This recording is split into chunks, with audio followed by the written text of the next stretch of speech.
ओम सर्वस्वरूपे सर्वे सर्वशक्ति समन्विते भविद्राई no Durga Devi नमस्तुते। जन्मेजय ने पूछा, संपूर्ण शास्त्र वेदताओं में श्रेष्ठ भगवान, आपसे धर्म का कोई भी रहस्य छिपा नहीं है। जब श्रुति ने सबके लिए शक्ति की उपासना आवश्यक है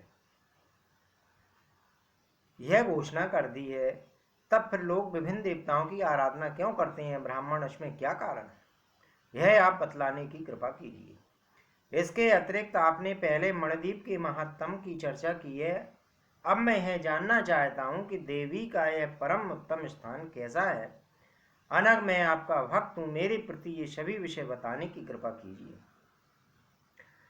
सूत जी कहते हैं, मुनिवरों महाराज, जन्मेजय की उपयुक्त बात सुनकर भगवान वेद व्यास जी ने कहना आरंभ किया। व्यास जी ने कहा, राजन, तुमने बहुत अच्छा प्रश्न किया है, क्योंकि इस समय के लिए यह परम उपयोगी विषय है। वस्तुतः तुम बड़े बुद्धिमान तथा वेदों में श्रद्धा रखने वाले प्रतीत होते हो। महाराज, पूर्व समय की बात है, मद अभिमानी दैत्य देवताओं के साथ युद्ध करने लगे। उनका अत्यंत विस्मयकारक युद्ध 100 वर्षों तक चलता रहा।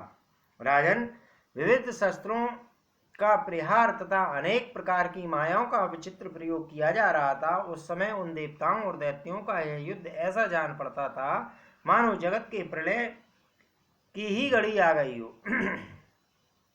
उस समय भगवती पराशक्ति की कृपा से देवताओं द्वारा संग्राम में दानवों की हार हो गई। वे भूलोक और स्वर्ग छोड़कर पाताल में चले गए। तब देवताओं के मन में अपार हर्ष हुआ, साथ ही वे मोह के कारण विजय मद में चूर होकर चारों ओर परस्पर अपने पराक्रम का बखान करने लगे। वे कहने लगे, अहो, हमारी विजय क्यों न हो, क्योंकि हमारी महिमा सर्वोत्तम जो ठहरी। कहाँ ये पराक्रमहीन मूर्ख दैत्य, और कहाँ सृष्टि स्थिति और संहार करने वाले हम परम यशस्वी देवता। फिर हमारे सामने इन पामर दैत्यों की कौन सी बात है? पराशक्ति के प्रभाव को न जानने के कारण उस समय देवताओं में इस प्रकार का मोह छा गया था। राजन, तब उन देवताओं पर अनुग्रह करने के लिए दयामयी भगवती जगदम्बा यक्ष के रूप से प्रकट हुई। उनका विग्रह करोड़ों सूर्यों के समान प्रकाशमान था। उनमें शीलता इतनी थी कि मानो करोड़ों चंद्रमा हो। करोड़ों बिजलियों के समान प्रकाशमान उनका श्री विग्रह हस्त चरण आदि इंद्रियों से रहित था। पहले कभी न देखे हुए उस परम सुंदर तेज को देखकर देवताओं के आश्चर्य की सीमा न रही। वे परस्पर कहने लगे, यह क्या है, यह क्या है?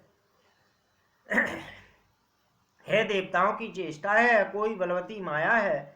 यदि देवताओं को आश्चर्य में डालने वाली माया है तो वह किसके द्वारा रची गई है? इस प्रकार की कल्पना करके वे सभी देवता उस समय परस्पर अपना उत्तम विचार प्रकट करने लगे। उन्होंने कहा, इस यक्ष के पास जाकर पूछना चाहिए कि तुम कौन हो। उसके बलाबल का ज्ञान होने के पश्चात ही कुछ करना चाहिए। यो निश्चित विचार करके देवराज इंद्र ने अग्नि को बुलाया और कहा, अग्निदेव, तुम जाओ, क्योंकि तुम्हें हम लोगों का मुंह कहा गया है। वहां जाकर यह जानने का प्रयत्न करो कि यह यक्ष कौन है। सहस्त्राक्ष इंद्र के मुख से अपने पराक्रम गर्वित वचन सुनकर अग्निदेव शीघ्रतापूर्वक वहां से उठे और यक्ष के पास गए। तब यक्ष ने अग्नि से पूछा, अजी, तुम कौन हो और तुम में कौन सा पराक्रम है? तुम यह सब मुझे बतलाओ। इस पर अग्नि ने कहा, मैं अग्निदेव हूँ, मेरा नाम जातवेदा भी है। अखिल विश्व को जला डालने की मुझ में शक्ति है। अग्नि के यों कहने पर उन परम तेजस्वी यक्ष ने उनके सामने एक तृण रख दिया और कहा, यदि विश्व को भस्म कर डालने की शक्ति तुम में है तो इस तृण को जला दो। तब अग्निदेव ने अपनी संपूर्ण शक्ति लगाकर उस तृण को भस्म करने का प्रयत्न किया, परंतु वे उसे जला नहीं सके। अतः लज्जित होकर वे देवताओं के पास लौट गए। उनके पूछने पर अग्नि ने वहां का पूर्ण वृतांत कह सुनाया। साथ ही कहा कि देवताओं, सर्वेश बनने का है, हम लोगों का अभिमान सर्वथा व्यर्थ है। इसके बाद इंद्र ने वायुदेव से बुलाकर कहा, वायु, तुम में यह सारा जगत ओतप्रोत है। तुम्हारी चेष्टा से ही संसार सचेष्ट बना हुआ है। तुम प्राण रूप होकर अखिल प्राणियों के शरीर में संपूर्ण शक्तियों का संचार करते हो। तुम ही जाकर पता लगाओ कि ये यक्ष कौन है। इस परम तेजस्वी यक्ष को जानने के लिए दूसरा कोई भी समर्थ नहीं हो सका। इंद्र की गुण और गौरव से गुम्फित यह बात सुनकर वायु के मन में अभिमान का पार न रहा। वे तुरंत ही यक्ष के समीप गए। वायु को देखकर यक्ष ने मधुर वाणी से कहा, तुम कौन हो और तुम में कौन सी शक्ति है? मेरे सामने सब बताने की कृपा करो। उस यक्ष का वचन सुनकर वायु ने अभिमान के साथ कहा, मैं मात्र ईश्वा हूँ, मुझे लोग वायुदेव भी कहते हैं। सबका संचालन और ग्रहण करने के लिए मुझ में असीम शक्ति है। मेरी चेष्टा से ही समस्त जगत के सब प्रकार के व्यापार चलते हैं। वायु की उपरोक्त वाणी सुनकर परम तेजस्वी यक्ष ने उनसे कहा, तुम्हारे सामने यह तृण पड़ा है, इसे अपनी इच्छा के अनुसार चला दो, और यदि इसे नहीं चला सकते तो अभिमान त्याग कर लज्जित हो इंद्र के पास लौट जाओ। यक्ष का कथन सुनकर पवन देव अपनी संपूर्ण शक्तियों से उस तिनके को उड़ाने में लग गए, परंतु उड़ाना तो दूर रहा, वे उस तृण को अपने स्थान से जरा सा भी हिलाने भी नहीं सके। तब तो वे लज्जित होकर अभिमान का त्याग करके देवताओं के पास लौट गए। वहां उन्होंने गर्भ को दूर करने वाली सारी बातें उनको कह सुनाई और इस प्रकार का, हम लोग इस यक्ष को जानने में असमर्थ हैं, हम लोग व्यर्थी अभिमान में भूले हुए हैं। यह यक्ष बड़ा ही अलौकिक प्रतीत हो रहा है, इसका तेज अक्षय है। तब संपूर्ण देवताओं ने इंद्र से कहा, देवराज आप हम लोगों के स्वामी हैं, अतः यक्ष के संबंध में पूरी जानकारी प्राप्त करने के लिए आप ही प्रयत्न कीजिए। यह सुनकर इंद्र बड़े अभिमान से यक्ष के पास गए। वे उसके पास पहुंचे ही थे कि वह तेजस्वी यक्ष उसी क्षण अंतर्ध्यान हो गया। अब देवराज इंद्र के मन में लज्जा की सीमा नहीं रही। यक्ष ने उनसे बात तक नहीं की। इससे इंद्र बड़ा ही आत्मग्लानि का अनुभव करने लगा। उन्होंने सोचा, अब मुझे देवताओं के समाज में लौटकर नहीं जाना चाहिए, क्योंकि वहां जाने पर मुझे देवताओं के सामने अपनी हीनता प्रकट करनी पड़ेगी। इस प्रकार कई विचार करने के पश्चात देवराज इंद्र अपना अभिमान त्याग कर वहीं जिनका ऐसा चरित्र है उन परम देवता के शरणागत हो गए। उसी समय यह आकाशवाणी हुई, सहस्त्राक्ष तुम माया बीज का जप करो, तब सुखी हो सकोगे। इंद्र ने पर माया बीज का जप आरंभ कर दिया। आंखें मूंद कर देवी का ध्यान करते हुए वे निराहार रहकर जप करते रहे। तदंतर एक दिन चैत्र मास के शुक्ल पक्ष में नवमी तिथि के अवसर पर मध्याह्न काल में उसी स्थल पर सहसा एक महान तेज प्रकट हो गया। उस तेज पुंज के मध्य में नूतन यौवन से संपन्न एक देवी प्रकट हो गई। उनकी कांति ऐसी थी मानो जपा कुसुम। प्रातः कालीन सूर्य के समान अरुण कांति से शोभा पा रही थी। द्वितीया के चंद्रमा उनके मुकुट में विद्यमान थे। वे बर, पास, अंकुश और अभय मुद्रा धारण किए हुए थी। उनके सभी अंग अत्यंत मनोहर थे। कोमल लता की भांति शोभा पाने वाली वे भगवती शिवा थीं। भक्तों के लिए वे भगवती जगदम्बा कल्प वृक्ष हैं। अनेक प्रकार के भूषण उनकी शोभा बढ़ा रहे हैं। 3 नेत्रों वाली वे देवी अपनी वाणी में चमेली की माला धारण करने के कारण अत्यंत शोभा पा रही थीं। उनकी चारों दिशाओं में वेद मूर्तिमान होकर उनका यशोगान कर रहे थे। उन्होंने अपने दांतों की आभा से वहां की भूमि को इस प्रकार उज्जवल बना दिया था मानो पराग पद्मराग बिछाओ। उनका प्रसन्न मुख करोड़ों कामदेवों के समान सुंदर था। वे लाल रंग के कपड़े पहने थी और उनका श्री विग्रह रक्त चंदन से चर्चित था। वे हिमालय पर प्रकट होने वाली उमा नाम से विख्यात कल्याण स्वरूपनी भगवती जगदम्बा थी। बिना ही कारण करुणामयी वे देवी संपूर्ण कारणों की भी कारण है। उनके दर्शन करते ही इंद्र का अंतःकरण प्रेम से गदगद हो गया। उनकी आंखों में प्रेमाश्रु और शरीर में रोमांच आया। भगवती जगदीश्वरी की चरणों पर दंड की भांति पड़कर उन्होंने प्रणाम किया। अनेक प्रकार के स्रोतों द्वारा भगवती की स्तुति की। उसके बाद भक्ति विनम्र चित्त से सिर झुकाए हुए उन्होंने प्रसन्नता पूर्वक देवी के प्रति कहा, परम शोभा पाने वाली देवी, यह यक्ष कौन था और क्यों है प्रकट हुआ था, यह सब रहस्य बतलाने की कृपा करें। इंद्र की बात सुनकर दया की समुद्र वह देवी कहने लगी, प्रकृति आदि संपूर्ण कारकों का भी कारण यह ब्रह्म मेरा ही रूप है। यह माया का अधिष्ठान, सबका साक्षी तथा निरामय है। संपूर्ण वेद और जिस पद का क्रमशः वर्णन करते एवं लक्ष्य कराते हैं तथा जिसकी प्राप्ति की इच्छा से ब्रह्मचर्य का पालन किया जाता है, वही पद संक्षेप में मैं तुम्हें बताती हूँ। उसी को ओम एक अक्षर वाला ब्रह्म कहते हैं। वही ह्रीम रूप भी है देवेश्वर। ओम और ह्रीम में 2 मेरे मुख्य बीज मंत्र हैं। इन्हीं 2 भागों से उत्पन्न होकर मैं अखिल जगत की सृष्टि करती हूँ।